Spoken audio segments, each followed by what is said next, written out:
But we're all about standards and values here at Smacking Off. I'm the great smack talker on the fucking face of the earth right now. You're just jealous of my shine. Today's in there tripping on acid, man. This is going to be a great episode. I try to do my part, guys. SEC player of the year, bro. Come on, that's like being the smartest kid in your special ed class. Don't nobody take that seriously. Are you pooping? I believe that's what they call You're it. pooping. I don't hear pee sounds. Dude, you're making... Because I would beat your goddamn brains out. No, USC is far better than Oklahoma historically. Don't be ridiculous right now. You fucking talking. What the fuck are you saying about the SEC, bro? Dude, whatever you're smoking, buy a ton of it. Meatloaf is moist as my pussy gets. I probably should have. Jesus Christ, that hurt. I'm still going to have it. Smacking off the podcast. Bro, I'm gonna be a SoundCloud rapper, bro. That is the best thing you've ever said on this show.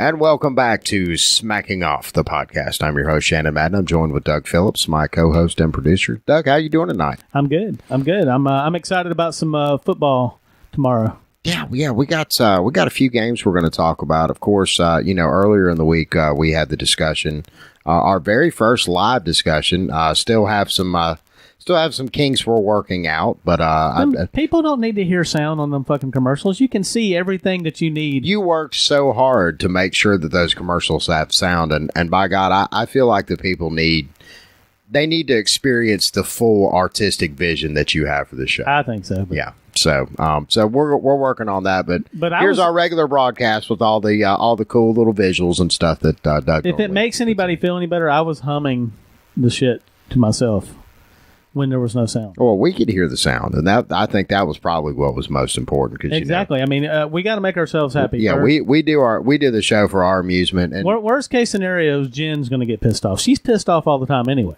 Well, the only true love is self-love, and that doesn't involve anybody else like Jen or her sister or some of them other people. Hi, Andy.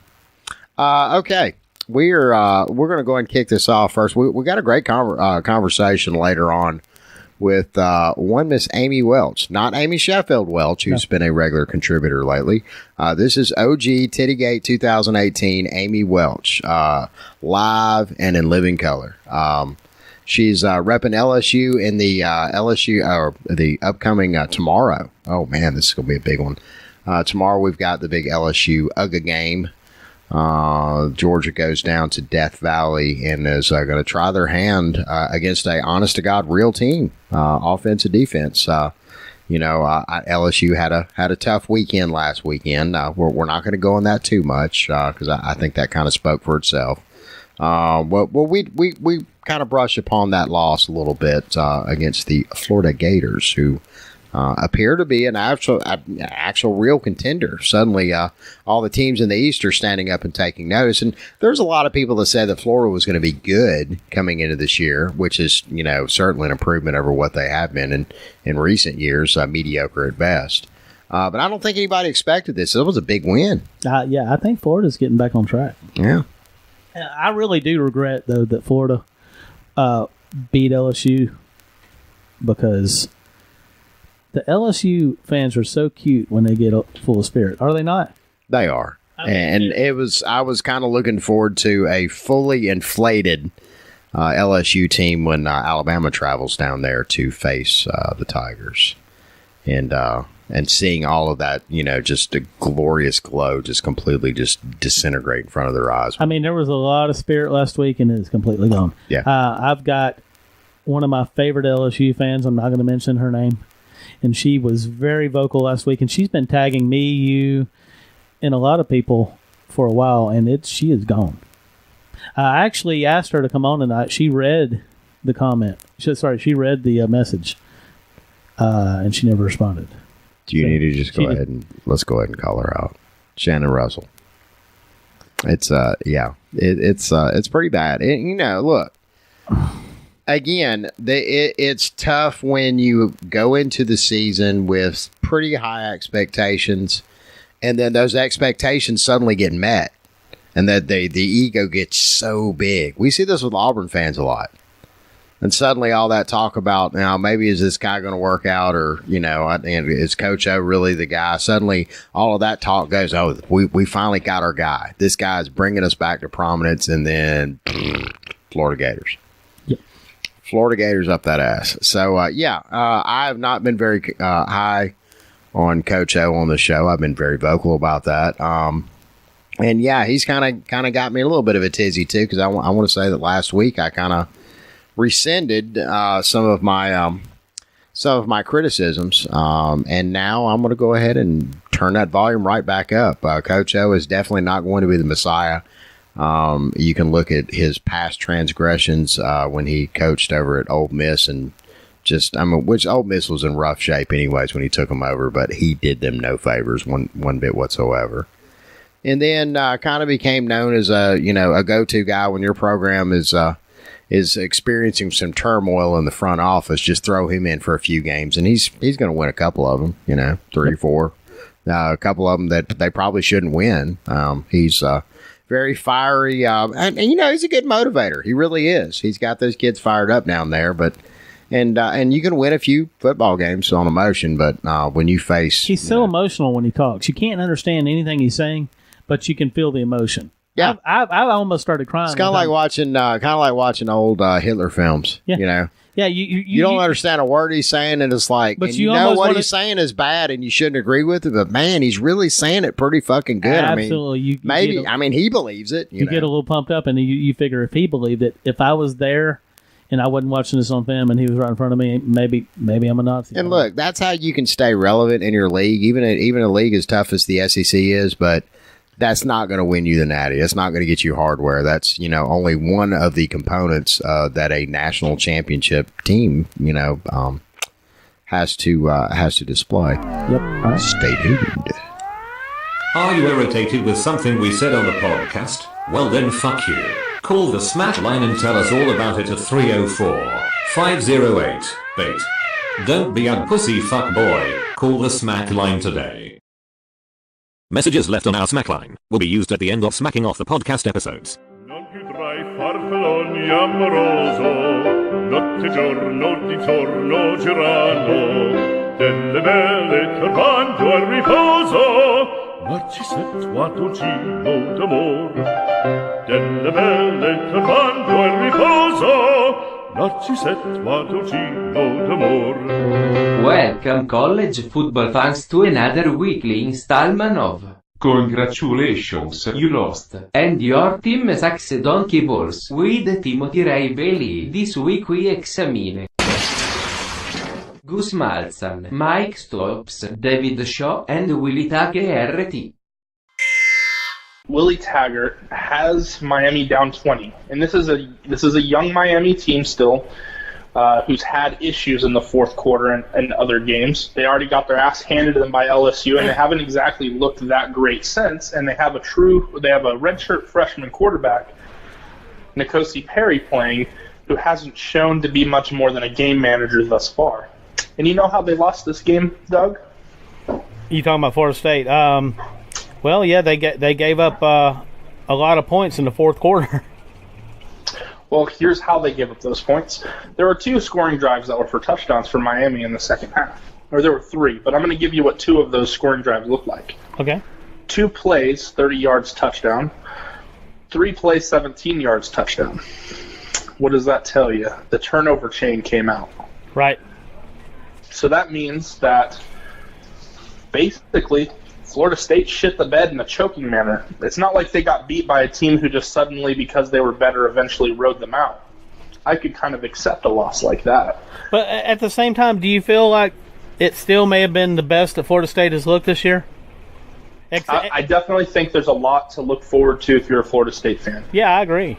But I didn't think they were capable of putting Miami down by 20 points. I picked Florida State going into the game just simply because it was one of those things where Miami had to prove it to me. Right. And they have, and I give them credit for it. I'm not trying to destroy Miami. They're not anything special this year, even though they're 5-1. But Florida State and Willie Taggart and the rest of the coaching staff, DeAndre Francois included with that as the quarterback, they have a lot to hang their head on, but they have a lot to hang it down for too, because when you go up 20 points against your rivals, you need to close the deal out. You can't choke on your own spit on the way down. Right. At least go down swinging. I agree. Mike Stoops, he was the defensive coordinator for Oklahoma. He was early in the Bob Stoops tenure. Helped them win a national championship. Right. So for that, I'm going to say thank you to Coach Mike Stoops, because the Oklahoma program before the Stoops brothers showed up in 1999 was a disaster in the 90s after Switzer left it in kind of shambles. So I'm going to say thank you to Mike for that. He's been fired, so I'm not going to slam on him too hard, but I'm going to put it this way. The Texas offense isn't very good. Before Saturday's game against Texas, the Longhorns hadn't had a 300-yard passing game, and they hadn't had a rusher that ran for over 100 yards. They still don't, yet they were able to put up 48 points against Oklahoma, whose defense, by the way, is last in the nation in red zone defense. You want to know how many times out of 21 opponents have scored points against Oklahoma in the red zone this year? How many? Every single opportunity. If you get in the red zone against Oklahoma, you'll definitely score, and you have over a 90% chance of getting a touchdown this year. Yeah, that's not good numbers. That's not acceptable, and Oklahoma is also 120th on 3rd and 4th down, as they gave up 3 third downs that were of 20-plus or more. Texas faced 3 3rd and 20-pluses, and you know how many points they scored on those drives? How much? 21. Wow. So, Mike Stoops, it was long since he had some interviews, and it looks like it's just one of those things where he wasn't able to relate to players because the time has passed him by. Doesn't matter how much you know if the kids don't trust you enough to learn from you. We got David Shaw. Oh yeah. I couldn't believe that. David Shaw at Stanford, man. So here's his last 3 weeks. One, Mario Cristobal should have been on 2 weeks ago. I don't know what we were thinking not putting him on, but we're already past that point. Stanford was getting their ass handed to them by Oregon, who's not a great team but a good team with an NFL quarterback. You can kind of forgive that a little bit. And they also came back to win, so you're like, oh, okay, that's great. Now, I can't unwatch the first 3 quarters where they got their asses pushed around by Oregon. Right.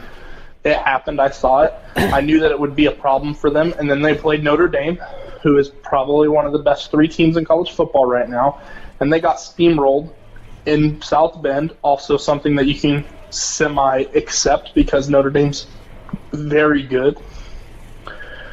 And they didn't have Bryce Love, but they still had, J.J. Arcega-Whiteside, who might be the best wide receiver in college football, arguably. He catches everything. And they got beat down by a Utah team that really isn't that great. No. They're not even as good as we thought they'd be. But this was at Utah, right? Yeah, I believe it was at Stanford. Oh, okay. Yeah. But even if it was at Utah, the way that they got beat down was unacceptable. Well, Utah scored 40 points. One of them was a pick 6 for 100 yards. But right. But they got pushed around often in that game. Stanford's defense doesn't look very good. Stanford's offensive line looks lost. They still have good running backs behind Bryce Love. Scarlett's really good. Right. And they have J.J. Arcega-Whiteside, and they have tight ends for days. This wasn't a loss that they should have had. They're more talented by a lot than Utah. And so that tells me that the team wasn't prepared to play in that game. And that falls directly on David Shaw's shoulders. Yeah, you're right. And he should take ownership of that. So the last coach that we're going to talk about today, and the one that's most deserving of it, is the nearly $50 million man himself, Gus Malzahn, who had the best, or at least the most talented team in the SEC, in my opinion, last year with the best personnel, and wasn't able to even get out of the regular season without losing 3 games. That's another one that probably deserved to be on this earlier this year. I agree. When they lost to LSU the same way for a second year in a row, but this time at home, we deserve to bring it up then. And maybe the way they lost is why he's included on this, because we know now that Mississippi State is not a bad team, but they're not a good team. No, they're not. Let's be perfectly honest. Auburn and Mississippi State are ranked in the top 25, and neither of those teams belong in the top 25. If we can just be honest with ourselves. But Auburn, I know that the Auburn has SEC the Auburn's got the talent level to. They should have been able to beat Mississippi State even on the road. I agree. But if they had lost to Mississippi State by a freak play, or the kettlebells were just too loud, just a little bit too much, I can understand that. No, they got out. But they got their ass handed to them. They didn't even score a touchdown in this game. Yep. Our audio-only podcast is hosted at podcastgarden.com/podcast/smackingoff, or find us on Google Play Music or on iTunes. If you want to win the game, you gotta take a good aim and get the most marbles with your hippo. Playing Hungry, Hungry Hippos. Hungry, Hungry Hippos. Hungry, Hungry Hippos is the name of the game, and whoever hippo gets the most marbles wins. Playing Hungry, Hungry Hippos. Hungry, Hungry Hippos. I win! Hungry, Hungry Hippos, new from Hasbro. Tomorrow we've got Wisconsin at Michigan, which is just a huge Big Ten matchup. It is, and it's really huge for Mr. Jim Harbaugh, because he still hasn't won a big game. I guess the biggest game he's won at Michigan was over Penn State, but Penn State was kind of on their way up at that point, and I hate to pick on Jim Harbaugh, but again, he is making a shit ton of money to be churning out the upper level of mediocrity that Michigan has attained. Before, to be fair, before he got there, but he was supposed to be the guy to erase all of the confusion and all of the mishaps from years prior. Rich Rodriguez, us Bama fans dodged a bullet there. Yeah, I mean, Michigan's favored by 6.5 in this. I'll tell you what blew me away researching this series is how lopsided this fucking series is. 50-15-1 in favor of Michigan. Wiscy has won 5 of the last 8, though. Yeah, and I think that's probably more important. I mean, including a 24-10 over Mr. Harbaugh and the Wolverines from last year at Camp Randall Stadium. Michigan is number 10 in scoring D, giving up 15.8 points per game. So they're stout on defense as usual. As usual, they're right on. Michigan has consistently under Harbaugh has consistently been in the upper echelon of defense. Wiscy scoring 34 points a game, so they're scoring about double of what Michigan gives up. So that's an interesting matchup right there. It is. Wisconsin's Jonathan Taylor is third nationally in total rushing yards. Got 849 yards and 8 rushing TDs. Yep. And, again, I don't know if they're going to be able to rely completely on him faced with this defense. They couldn't get it done. Anytime a team loses to BYU, and BYU's not very good, Washington showed that. I have doubts, which has fooled a lot of people. I've watched BYU on a couple occasions this season, and they actually look like holy shit. Where'd they come from? But at Washington, they look like total shit. Fucking Mormons, man. Yep. Tiggy's Washington Huskies put a ass beating on them. Yeah. If I had to bet on this game, I'm going with Michigan at home. Yeah, I kind of am too. Again, I do expect this to be a low scoring affair. I don't know. The line. I don't know. I really haven't got a good feel for either team yet. I do know that Michigan is playing a lot better on offense. Shea Patterson is finally starting to click at a very good time in the season, I might add. Yep. So yeah, I really think Patterson could be the deciding factor in this, which Shea Patterson shows up. The one that left Ole Miss in a huff for bigger dreams, or some of the Shea Patterson we've seen earlier in the season. A team like Wisconsin's not a top 10 team this year. It's obvious. I mean, if you can lose to BYU at home, you're not top 10. So I think Michigan will probably skull fuck them. Think it's going to be that bad? Maybe. West Virginia at Iowa State. Oh, Will Greer. Yeah, he's still doing pretty well for the well, I guess we would probably be everybody's vying for second place for the Heisman so far. I forget sometimes that West Virginia has not really been in the Big 12 very long, so they don't really have any lengthy rivalries with any of the Big 12 teams. They've only played Iowa State 6 times, and they've won 5 of them. Yeah. Last meeting was in 2016, 49-19. Yep. Don't think it's going to happen this year because Iowa State is playing a whole lot better. They've won 2 of the last 4, including just a mere 10-point loss to Oklahoma, which is very respectable. And their other loss was a 3-point loss at TCU. If you look at Iowa State's record, just look at their record, and your first impression is that West Virginia is going to beat them. If you go into the pick'ems, most of the country is picking West Virginia to win, but and a lot of that's love for Will Greer. Let's face it. He's excellent quarterback, and it was pretty much a preseason favorite for the Heisman right out of the gate. Gabriel Griffin picking on the games this week. He went with Iowa State for the upset, and I don't totally disagree with him because Iowa State is definitely capable, and West Virginia's been playing with fire for 2 weeks in a row. They're going to Iowa State. Iowa State is definitely a team if they go fuck around with them like they did Kansas and who was it before, Texas Tech? Mm-hmm. They let Texas Tech come back and almost win the freaking game. Yeah. They do this at Iowa State. Iowa State's going to beat them. Interesting. You got a score prediction for this one? No, not really, but I think it'll be high scoring.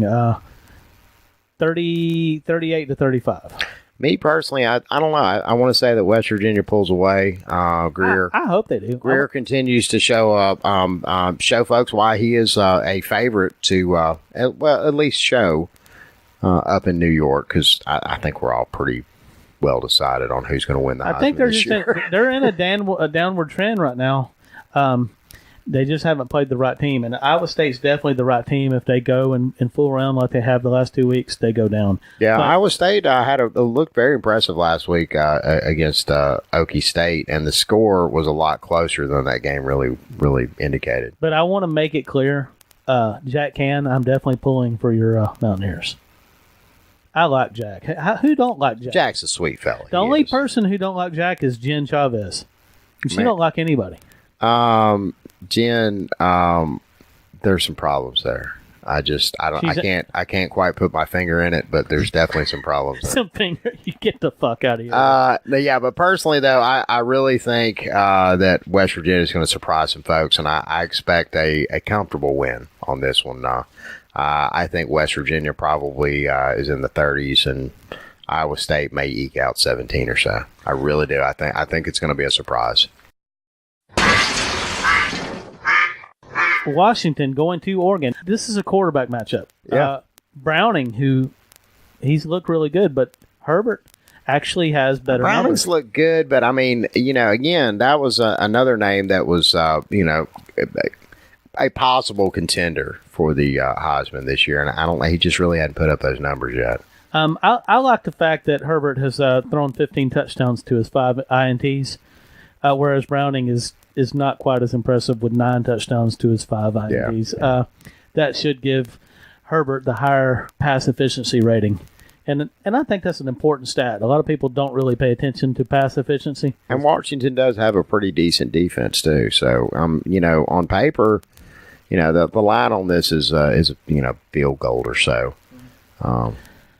Field goal, excuse me. It's getting late. I really didn't want to pick on this game, but I'm going to. Do it. 35-24 for them Ducks. Really? Them Ducks win at home. Washington, we won't have to hear anymore. And Tiggy, he'll have no reason to come on the show anymore. But then suddenly Oregon fans are going to pop up out everywhere. Absolutely. How weird is that going to be? Those guys, they've had a rough ride. We've tried to get them on before. I actually knew one time. I can't remember what his name was. You don't see them online very much. We had one in Family Smack, and he was all gung-ho.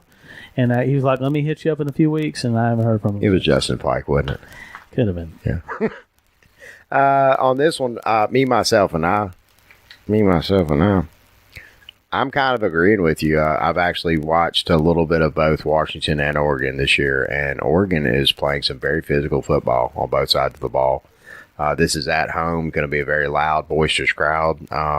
Yeah, I'm kind of with you on this one. I think Oregon's going to score in the low 40s to Washington's 27. Do you know me? I'm one of the best-known cowboys in Texas. But a lot of people don't recognize me in a cowboy hat. So I just carry the American Express card. It can help you out in plenty of tough situations because you never know when you're going to be surrounded by redskins. Howdy. To apply for the card, look for this display and take one. The American Express card. Don't leave home without it. Smacking Off invites you to join us on the podcast. If you have an opinion on an upcoming game, some commentary on your conference, or want to roll with one of your fellow smackers on air, hit us up. You can message us at the Smacking Off or X's and O's Facebook pages, email me at maddenshannon@toothfairy.com, or call us on the Smack Line, 304-508-BAIT. And as always, fuck your team. All right, well, we got them balls. Got them goddamn two balls. teams that I just absolutely cannot fucking stand. Tennessee at goddamn fucking Auburn. At Jordan Hare, that stinking ass, rotten ass, no hot water in the visiting team showers. If you put these two teams together, I really can't stand either of them either, but there's no way I'm pulling for Auburn ever. Yeah. I just can't do it. I've tried. In instances where Alabama actually needed Auburn to win, I still couldn't hardly pull it off. Jarrett Stidham. He's not looking too great. No. These I'm looking over these numbers, and it's just I'm so underwhelmed by what's going on there. I mean, it could be worse. It could be 5 INTs and 5 touchdowns. It was the conversation we had. Gabriel pointed out the fact that Stidham has been on his back quite a bit, and I'm not talking about him and his girlfriend. That could be a line problem there, but there's been rumors coming out of Auburn that there has been some dissent between Jarrett Stidham and some of the other members of his team, which is one of the reasons that we haven't seen protection and keeping him from having to stay on the ground so much. I don't know. I've never really seen Stidham as a true baller. Even back in his Pac-12 or Big 12 days over at Baylor. I don't know. There's if you can't fucking hack it at Baylor, then what makes you think you're going to come to Auburn, which is a slightly upward move. I don't know. That's kind of seemed like a sideways move to me. These are two respectable defenses, particularly in the run department. Tennessee's given up 158 yards on the ground in the game. That's not terrible. They played Georgia already, which is supposed to have the best backs in the conference. So yeah, even with that Georgia game in there, kept it somewhat respectable. And that could be the difference. Yeah. That could be why they're giving up more yards a game than Auburn is, because Auburn hasn't played a team that runs like Georgia does. Yeah. And of course, Auburn 135 yards on the ground. The first thing I think of is the same thing that me, you, and Dane talked about last week, and that's Auburn going to Mississippi State, which, by the way, we were all wrong on. Mississippi State handled them. And I think Starkville is a tough place to play when you have a very motivated student section. We all picked Auburn to win in an ugly close game. Yeah. And they actually lost what should have been an ugly close game, but I think they turned the ball over late, or no. They just gave up a late touchdown. I'll be pulling for Tennessee. There's no doubt. I would love to see Tennessee turn the corner. I can't pull for either one of these teams. I really can't. The thing that makes me happy is that one of these teams will have to lose at the end of the day, and there will be some major feels on the social media shortly thereafter. Either for on the winning side and the losing side. Both teams are pretty vocal online for the Aubies that can spell. I don't know. On this one, I really don't know. I think it's going to be which quarterback comes out and does what they're supposed to do on this one. Because again, both teams are pretty decent against the run. Auburn doesn't have the usual cast of characters as far as explosive playmakers running the ball this year. And of course, Stidham's just a mediocre Big 12 quarterback that happened to wander into a floundering SEC program. Auburn's favored by 18. That's a little surprising. Well, it is because, again, Tennessee has kind of set a precedent over the past season and a half now. So, yeah, I think this is a little bit of the fact that everybody recognized that Tennessee is definitely not back yet. Well, I want to shock a few people right here. I've got to pick Tennessee here to cover. But they're not going to win. No. Auburn is definitely going to win this game. So I like that 18-point line. So it makes me think about how Auburn's been playing and going back a few years and thinking about how they looked back in 2015. Remember when they were scoring mainly field goals? Well, and again, which is kind of funny because the line is 18 points, which would be 6 field goals. Mm-hmm. Auburn's going to win 18-14. Auburn's going to get 6 field goals, and Tennessee's going to get 2 touchdowns. Interesting. I don't know. I think it's going to be a little bit more lopsided than that. I think it very well could be, but I feel like Tennessee's going to put it together. This is going to be one of those that breaks Tennessee fans' hearts because they're probably going to have a chance to win. And won't be able to punch it in. Not going to be able to pull it off. But that should be able to give them some hope, though, I would think. I don't know. Score prediction for me on this one, Auburn 28, Tennessee 20. Yep. I just, I think it's going to be around there. But, yeah, you're right. That 18-point line is a little ridiculous in that. Yep.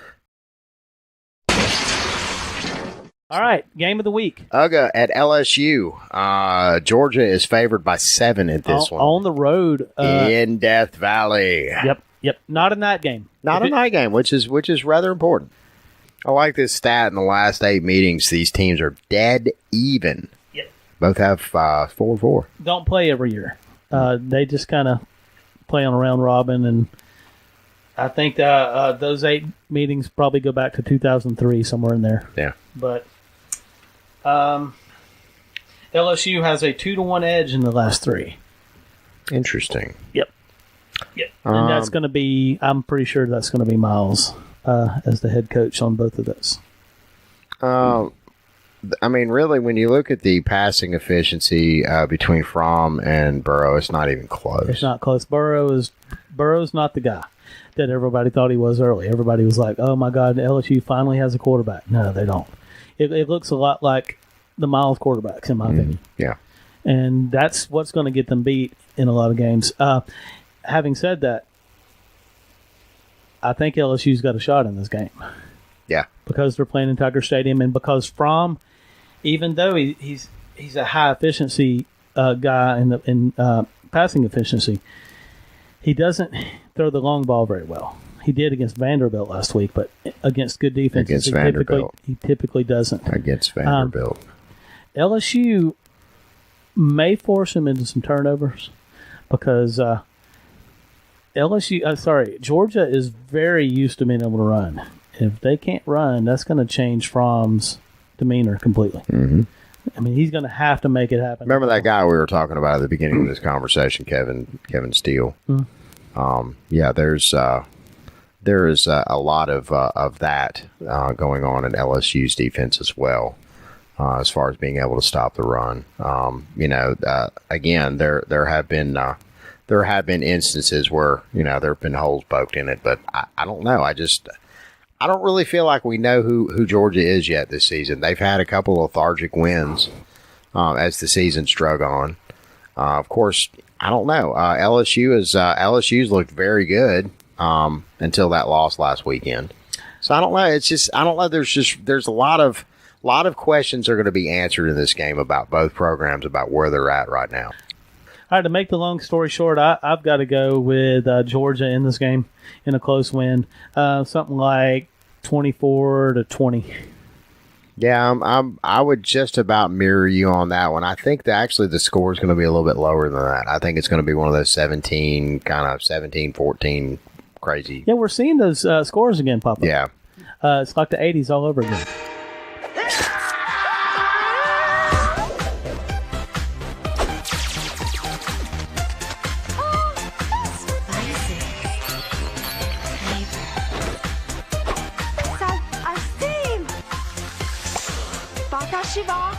Who's the noodle? This. Oh. Bon famille. Who's the noodle with the silver spoon? Who's the noodle? They've won the biggest championship, and that's a championship of life.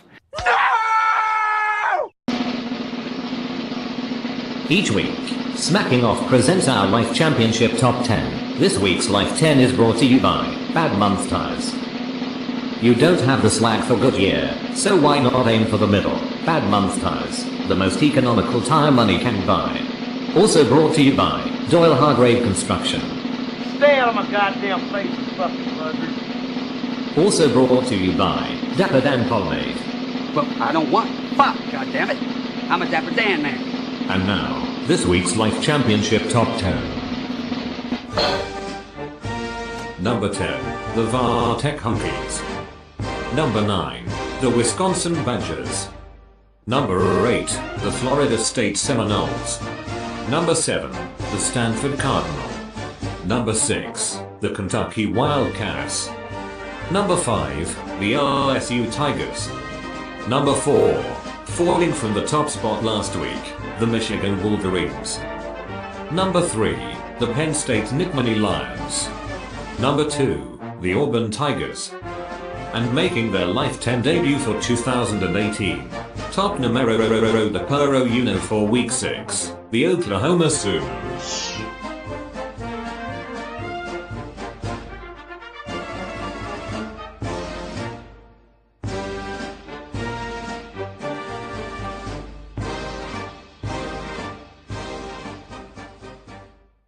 You see me, not filtered, wet hair, out the bath, getting ready to go motherfucking somewhere.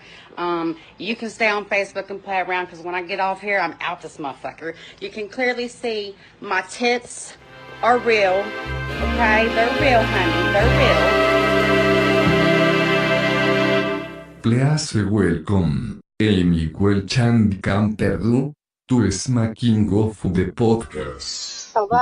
Hello, what are you doing? Sitting in my car, waiting on my kid. What are you waiting on your kid to do? Get some stuff that she needed from the store. Is this personal, private stuff? No, she's getting some angel wings so that she can dress up. Why is she going to dress up? Is this for a Halloween thing, or? They have homecoming week this week, so it's like a different thing every day. Oh, so she's got to get different costumes every day. Man, I'd love to be working the costume store in your town. Well, I don't know if it's be making that mad cheddar. Costumes, but they do like a different theme every day. Like parties, but Party City would be blowing up in your town though because of the school. I think I really think you need to get to the bottom of this whole Party City, your high school administrators, because there's a conspiracy there. There's money. Money's changing hands. I guarantee you. Probably so. Party City. We're joined by Cam Perdue. Cam, how are you doing tonight? I'm good. How y'all doing? Oh, I'm just rosy.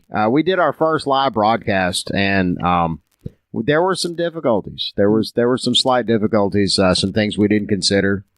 And we've got a whole team of people working on that right now. Yeah. So other than that, my day has been great. I have not taken a shower yet, so I smell like ass. But I am drinking a cup of coffee, so things are looking up. There you go. We're here to talk about some football. Amy, I'm sorry. I stepped all over your intro because you really need no introduction, correct? Amy Welch, ladies and gentlemen. Yeah, she's the star of Tittygate 2018. She is the star of Tittygate 2018. That was still one of the most epic off-season that happened. smack events. That really happened. That was a real thing. Y'all are ridiculous. Hashtag family smack. Yeah, we are. We're nuts. What are we going to talk about, Doug? We're going to talk about some UGA at LSU. That's Valley, baby. Probably, looking over the games, that's, if not the largest game, the biggest game of the weekend, certainly right there. I mean, it's the biggest game because it's got that two. Yeah, I'm looking. Teams. I mean, Colorado USC is going to be a pretty good match. Washington at Oregon. Tennessee at Auburn. I'm just kidding about that part. You never know. Real. The way Auburn's looking, you never know. Well, Auburn should win that game, but I mean, that would be That would probably be. I mean, how huge of a win would that be for Tennessee? The state of Tennessee would just melt the fuck down, right? That already happened weeks ago. Right. Oh no, that happened years ago, friend. But it melted down in a completely different way. But we're not going to talk about those nasty Vols no more. No, precious. We're going to talk about some Georgia at LSU. This is a huge game. The road to the national championship for both these teams goes straight through Death Valley. Let's talk about it. Yep. Yeah, let's talk about it. All right, Amy, talk some shit. I want to hear this shit. What you got? Yeah. Well, I mean, I got plenty of shit to say, but the reality of it is if the offensive line coach, the offensive coordinator, if he don't pull his head out of his ass and change what the hell they're doing and get his damn quarterback some protection, it's going to be a repeat of Florida. We're not talking about contraceptive protection. We're not talking about protection from the AIDS. We're talking about. I've seen Burrow get creamed from the right side two times. And I'm sitting here, like, honestly, watching the game, I honestly thought that Les Miles was still coaching. Because it was like, run the ball left, run the ball right, throw it, and then, hey, we got a punt. It's like, what are y'all doing? I like Did you hear about the same thing every drive? Like, did you guys hear about Les Miles and Steve Spurrier had like a Twitter wager on the Florida LSU game? What? Yeah. Well, no. Which I found odd because I really didn't think that Les Miles would identify as an LSU guy at this point. Really? Oh no, man, he was. Yeah, but the way it went down, he was the last great coach they had. But they let him. I'm sorry, They let him go in the middle of the year. Coach. He was a good coach. Do you think that? Do you honestly think? I mean, be honest. Do you think that Ed Ogeron has the chance to surpass the greatness that Les Miles was able to, kind of stir up while he was there? If he drops his nuts and fires some people to get some people in there that'll like make some changes, yeah, he does. Who would you bring onto the team? Who would you bring onto the team to turn them into the national caliber team that LSU should be fielding, in your opinion? Shit. Give me a name. Man, can I make a suggestion? Is it possible that things are not as bad at LSU as we're thinking, and Florida's just a much better team than we were thinking? I'll tell you what, Florida impressed me last week. I'm not looking forward to playing them in, 3 weeks from now? Yeah. I said it going into the game. Florida has a good defense. Yep. Florida has a really good defense. See, everything was based off of Florida losing to Kentucky, which they hadn't done in 31 tries. Yeah.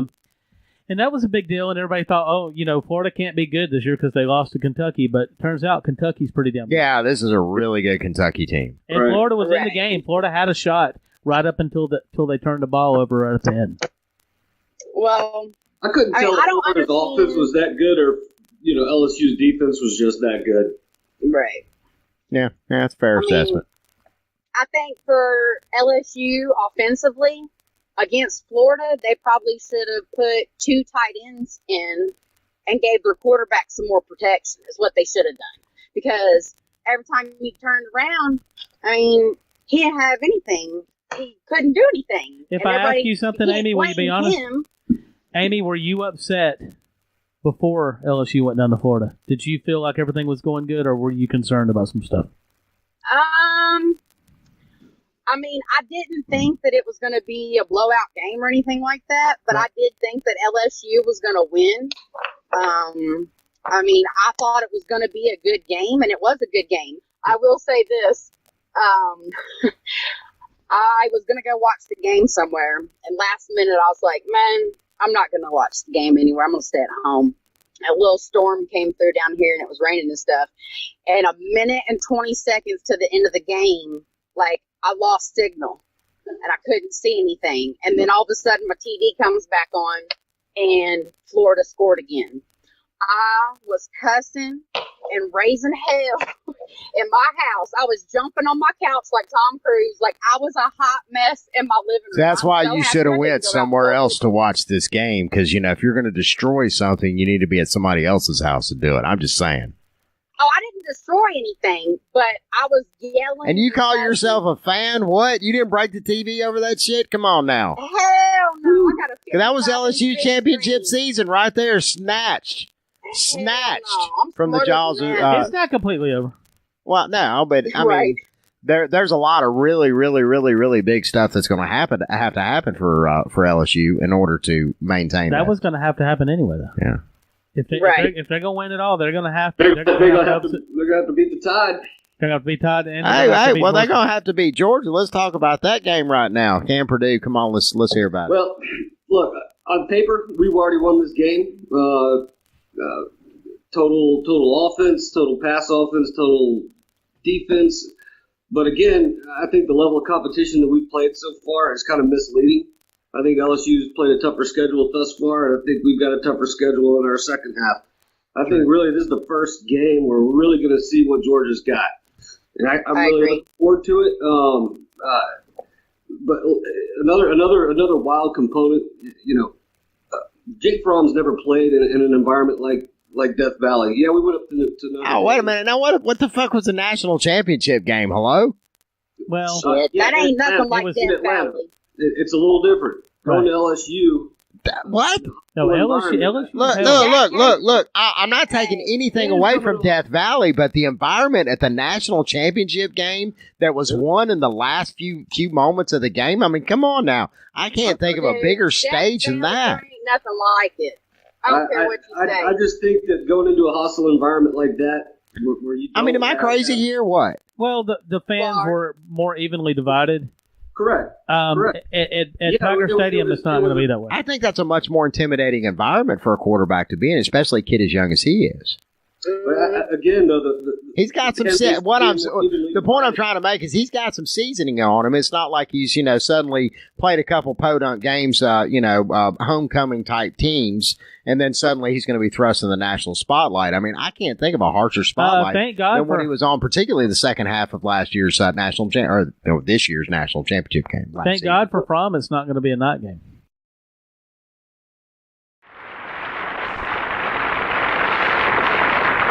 Hello, I'm Bud Wilkinson, football coach at the University of Oklahoma. I'd like to talk to Bob and Sally here and to youngsters and parents everywhere about a very serious problem. Studies show that 4 out of 5 school children today do not get a nutritionally proper breakfast, and many eat none at all. Now, as a coach, I know how impossible it is for anyone to do his best, mentally or physically, without a good breakfast to start the day, especially you growing youngsters. But what do you call the breakfast, Coach? Well, Bobby, here's what experts call ideal. Fruit, a cereal like oatmeal, milk, bread, and butter. That way you get up to 1/3 of your day's protein, plus important vitamins and minerals. It's a perfect breakfast for everyone. But I thought oatmeal was for little kids. Little kids, Sally? Well, oatmeal is the favorite cereal of our football players, and those little kids average 190 pounds and 6 feet tall. Gee, Coach, that's good enough for me. Me too. Our audio-only podcast is hosted at podcastgarden.com/podcast/smackingoff. Or find us on Google Play Music or on iTunes. I just feel like this is the biggest test we've got all year. True. It's the biggest test a lot of our young guys on our team right now have ever played in. I'm looking forward to it. I think it's going to be a tight game. I really do. I really do too.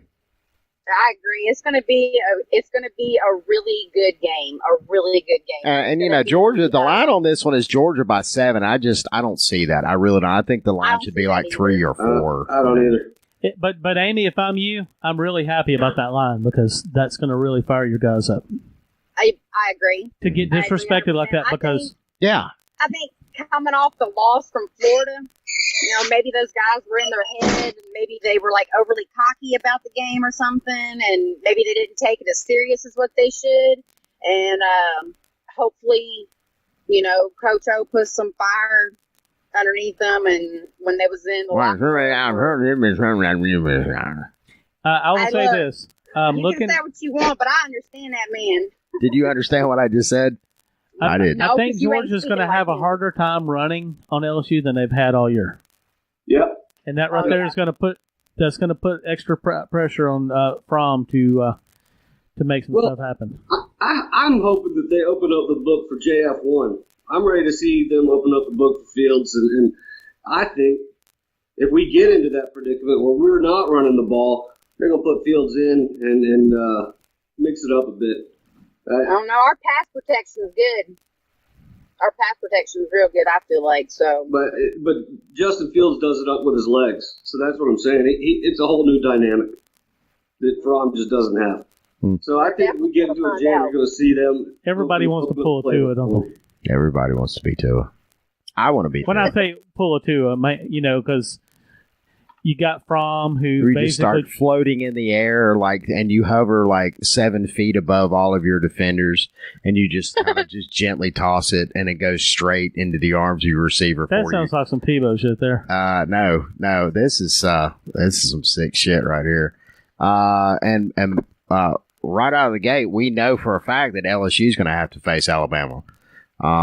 And the question is, Georgia holds the East, Alabama holds the West. They get to see each other again, this time in the SEC Championship. Yeah. That they were denied last year. Fucking Auburn. Fucking Auburn. It's, oh, my God. Well, let's get some let's get some score predictions from you guys. Let's do it. Ooh. You go first, Amy. Amy first. Ladies first. Titties first. Titties first. Yes. I don't even know, guys. I'm horrible at scores. I can pick games, but I can't pick scores. Well, we know you've established that your Tigers they're gonna win at home. So I don't know if she has established that yet. Well, listen. We do it in this other group I'm in, and we do a little thing where we pick teams every week. And I'm the number one person. Which group is it? Call them out. Let's call them out. Are you talking about the ESPN Pick'ems? No. Oh, okay. Which group? Y'all booted me, so I couldn't get back into my stuff. So Who booted you? Come back into it. I didn't boot y'all you. Did. I did. Who? I don't boot Y'all anybody. Know what the hell I'm talking about? Don't play stupid. Is this some Andrea shit? Did Andrea do this shit? Shit, I ain't talking. Man, I'm okay. Moving on. Anywho. No. Let's rewind it. Let's dial it back. No, we gotta get back to this game. On that shit. I came on here to talk about football. So, like I said, I picked LSU to win. I have no clue what the score is. I'm kind of worried about it. I don't even know if LSU really will win, but they're my team, so I'm not. So you got to pick them. Yeah. So yeah. Pick something weird. Let's see, 26 to. I was going to say 27-23 or something like that. Okay. I can deal with that. Yeah. All right, Cam, tell her how it's really going to go. Woo, it's going to be tight, but I'm going to go 21-17. Dogs. 21-7. That's a tight game, too. A lot of defense in that game. I think it will be. Tell me this, Cam. Yep. If your dogs go down there and they get beat, yep. Is it a big deal, or do you think you got enough stuff ahead of you that you can rebound and your guys can? We could probably rebound. The problem, you got Kentucky, and they got one loss. Yeah. The Kentucky game becomes really important if LSU. But so does Florida. So does the Auburn game. That's true. But right. Kentucky looks more capable of pulling off the upset in their home against Georgia than any other team does. I agree. So, in my opinion, to stay in the national talk, we got to run the table if we lost this game this weekend. To stay in the East and SEC championship hunt, obviously, we could probably fall, and maybe even fall one more time. We'd have to beat Kentucky. But neither here nor there. We got to win this game this weekend. Hopefully, we can win out and face Bama again in Atlanta.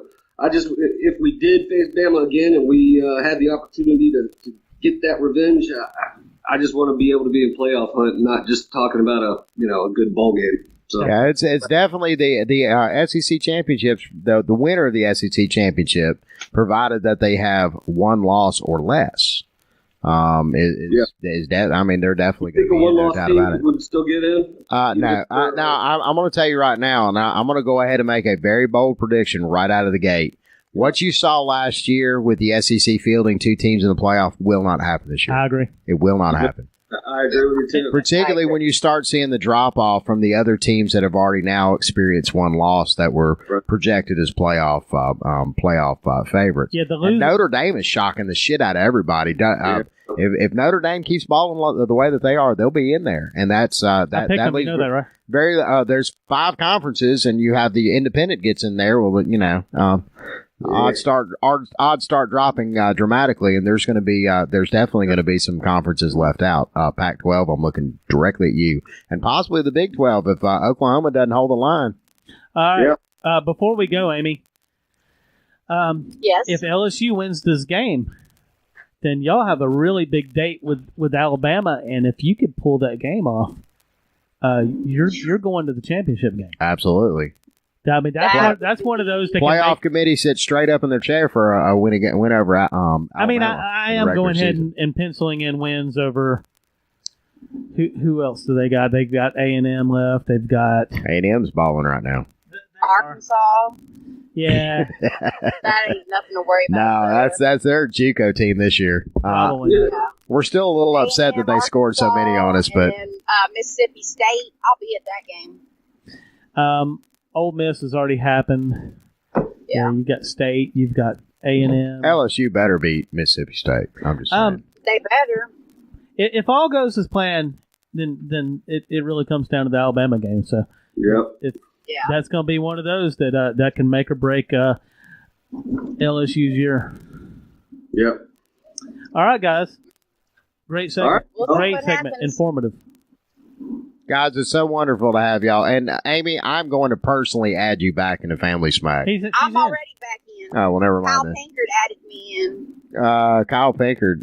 Who's that? Is no longer in the group. You know who he is. I don't know who you're talking about. Oh, he is? I don't think so. He's mad at you right now. I don't know why he's mad at me. I'm a nice guy. I have nothing but love in my heart for it. I do. I love everybody, God damn it. You're so full of shit. I have nothing but love in my heart for you. All of us. Amy, you just talk to all of us. Amy, this is just me and you right now. All right. I'm still here, by the way. Brown chicken, brown cow. This doesn't have to. Shut up, guys. This doesn't have to be awkward, okay? I know that there's feelings, and I know that I hurt you, and I apologize. I apologize for my part of this. Whatever. All right, I got one thing to say. Yeah. Tittygate 2019. Yeah. Tittygate 2019. You'll be there, I'm sure. All right, guys. Night, guys. Appreciate it, y'all.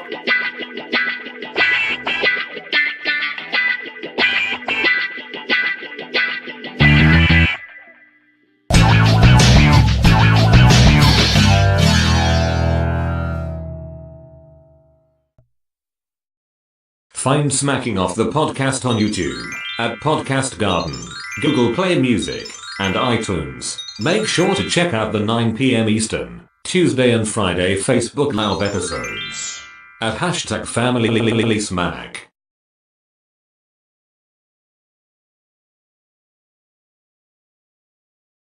Please subscribe to our channel by clicking the small Smacking Off icon at the top of the screen now. Click the link at the bottom of the screen to watch last week's episode.